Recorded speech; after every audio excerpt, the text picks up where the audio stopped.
psychological crisis that will have humans begging for violence. It will have them frothing at the mouth, begging their countrymen to go to war.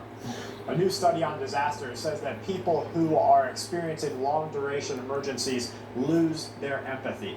The well has run dry, and when that happens, you see increased social violence, and you see a propensity for war to take place. This is studied backing, telling you exactly what we have told you for the last 8 to 12 months.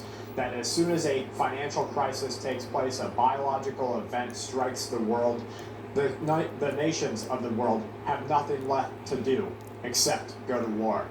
This is one psychologist, Stephen Taylor. He is warning, along with colleagues throughout the entire profession, that a cycle of events is taking place right now that will send humanity into decades of destruction across the planet.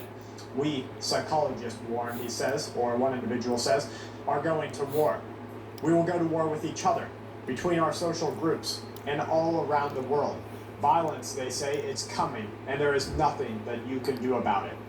Describing an event, Taylor warns that he was at a social gathering when something triggered a reminder of what we are facing and his psychological study.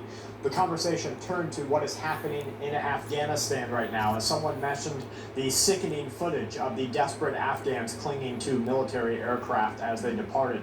Then one individual made a remark that what they saw, the people getting hurt, was funny. And the scariest thing took place next. Everyone in the room, everyone in the party agreed that this violence was funny. It was okay. A lack of empathy is washing over our planet. Taylor studies disaster psychology at the University of British Columbia, and he knows how intense, sustained disasters can desensitize the mind. What most concerned him about what he saw was that it suggested the pandemic's effect and the financial crisis effect, the entire world's disaster setting, is making humans lose their ability to empathize. For the better part of 2 years, the world has now been living through a financial crisis. The suffering has not been put out evenly. The world's baseline of disasters has not faltered. We're seeing food shortages, crop failure, wildfires, hurricanes, power outages, massive corruption, social unrest.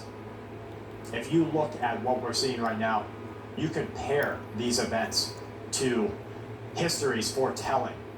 Different religions around the world have all foretold the events that take place right now.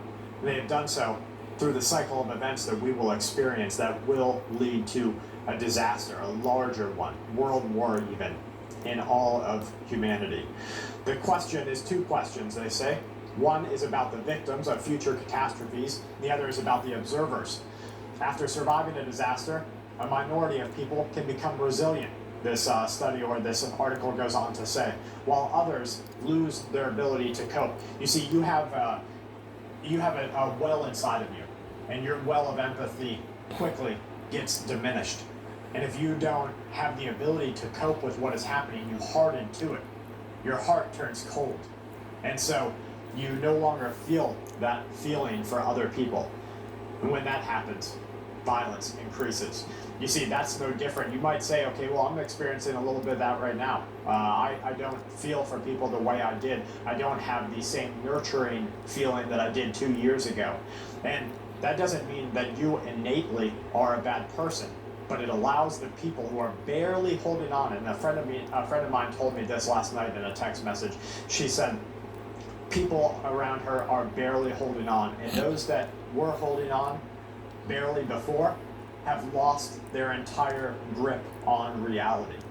And that's, I think, what we see. It doesn't mean that a lack of empathy or your well running dry means that you will become a bad person. You will start to make bad moral decisions. It just becomes an indifference. But for the people who were barely holding on before, the people who struggled their whole life and still had hard times, it's some of those individuals that will say, you know what, I'm just going to go take it. And it doesn't matter what they want. They might want to fill a dark spot in their heart. They might want to put food on their table. They're just going to go and take it. And then when these larger things take place, when the society as a whole starts to call for changes, disastrous changes, that's when we see that larger social crisis rear its head. There is a sense in which people's coping